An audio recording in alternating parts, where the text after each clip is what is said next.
Hello guys, let's try to look at this interesting question. So the question is saying figure 4 shows a vertebrum of a mammal. So we have this vertebrum here. So we have structures T, U and R. So the first question is saying identify the parts labeled R, T and U. So part labeled T is called the neurospine. Okay, so if you don't want to call it neurospine, you can also say it as spacious or spinaceous process. Then when it comes to U, it's called the transverse process. Then for R, it is called centrum or body. So whichever way is simple for you. So this one is dialect as centrum, and this one as the neurospine, and then this one as the transverse process. Then the next question is saying state the function of the part labeled U in figure 4. So let's see part U. So we know that part U is the transverse process. So what is the function of the transverse process? So the function of the transverse process is for the attachment of the limbs and attachment of muscles. So those are the functions. So you can just say attachment of muscles or the limbs. Then Roman number 3 saying in which region of the vertebral column is this vertebrum found? So to identify this one, you need to look at the neurospine. Is it H-shaped? Is it short? Or others? So this one is short. So it is called the thoracic vertebra. Reason being, this is because it has a short neurospine. When it comes to the cervical, it has a Y-shaped neurospine. So you're going to find that there will be two neurospines here which are going to appear. So this one is called the thoracic vertebrum. Now, where is it found? That's the question. So this one is found in the chest region, and there are 12 in number. So to make you understand this one, we have the first one, which is called the cervical. Cervical, there are 7 in number, followed by the thoracic vertebrum, which are 12 in number. Also have lumbar vertebrum, which are 5 in number. Also have sacral, which are 5 in number. Also have coccyx, which are 4 in number. So those things you need to know them, and also their regions. So when it comes to cervical, it is found in the neck region. Thoracic is found in the chest region. So here we need to give the reason for our answer. Why is it found in the chest region? One, we can say it has the short transverse processes. As you can see here, these transverse processes, they are short. Apart from having short transverse process, the neurospine is also short, okay, because they are in the chest region. There are organs which are vital. Well, that is when those vital organs are located. So if the neurospine is that long, it's going to pierce to the organs. And then B is saying state the 3 types of skeletons. So the first one, which is the endoskeleton, which is found in humans or mammals. Then the next one is exoskeleton, which is found in insects like the grasshopper. Then the last one is called hydrostatic skeleton, which is found in worms. So those things you need to know them.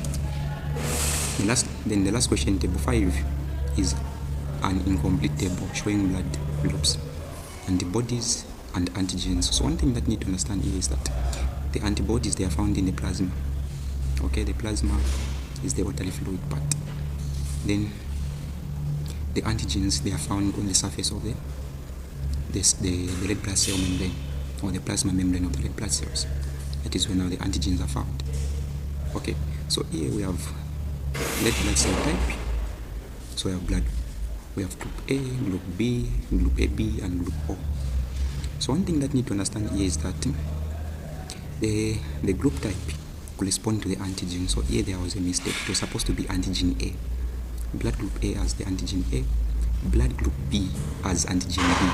So antigens, they respond to the particular blood group.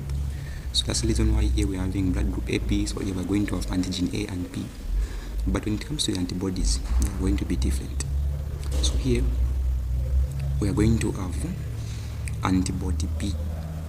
Okay, so the antibodies, they are different from the antigens. So here antigen is supposed to be antigen A, then antibody B. Then when it comes to antigen for blood group B, have said the blood group, they correspond to the antigen type, so it is antigen B. Then when it comes to blood group AB, blood group AB doesn't have antibodies. Okay, that's the reason why blood group AB is called the universal recipient, meaning it can receive blood groups to any blood type. So it doesn't have antibodies to fight against the antigens. So the reaction between the antigens and the antibodies is called agglutination, and agglutination results to the clumping of the red blood cells. So in the antigens and the antibodies, they are matching. So you're going to find that there will be agglutination, whereby you have antigen. Let me just start with this one. Let's say a patient is having antibody A and antigen B. Then you introduce the blood type which is having antigen A. Then here you are having antigen what? Let me say antibody B. You're going to find that there will be agglutination. Okay. Then here, straightforward, blood group O, it has antibodies, that is A and B. Then when it comes to the antigen, see, it doesn't have. That's the reason why this one is called the universal donor. So I have completed the diagram by saying this one is antibody B, this one is antigen A, and this one is antigen B. And here we are going to have none. Now, when it comes to using a genetic diagram to explain why it is possible for parents with blood group A, that is for the husband, and blood group B for the wife, to have a child with blood group O, one thing that you need to understand is that blood group O exists as homozygous recessive, meaning you can't have a child who is having blood group O as A or no. It exists as homozygous recessive. So if you want to have a blood group O child, you need to have OO. Now, for this parents to have a child with blood group O, meaning the husband is going to have blood group A, heterozygous dominant, that is AO. Then also for the wife, they are going to have blood group BO, that is B, blood group B, heterozygous dominant. So the first thing that you need to understand here is that you need to have the parental phenotype. So the parental phenotype, we are going to start with the husband close with the wife. So parental phenotype means the outward appearance. Then the next one is going to be the genotype. When you talk of the genotype or parental genotype, the internal appearance of the living organism, what makes now these parents. So we're talking about the blood group. So here we're going to use the alleles. So since the husband is blood group A, so we're going to say blood group A heterozygous, that is A. So we usually use I. So I to the power of letter A and I to the power O. Close with the wife, which is who is having blood group B heterozygous. So that is I to the power B, I to the power O. From there, we are going to split the gametes. So splitting the gametes, we are going to separate now these blood groups. That is, you are going to have I to the power A, I to the power O, then I to the power B, and I to the power O. Okay, and then what follows next is random assortment. You close them. Then the result that you are going to get is going to be F1, that is filler 1 genotype, because we are talking about alleles, that is the alleles that we are having here, so we are not supposed to say filler 1 phenotype. Filler 1 genotype is what comes first. Okay, so at least, as you can see here at the end, we are having a child who is having blood group O, so this one is possible. So the last thing we need to introduce F1 phenotype. So F1 phenotype we need to identify.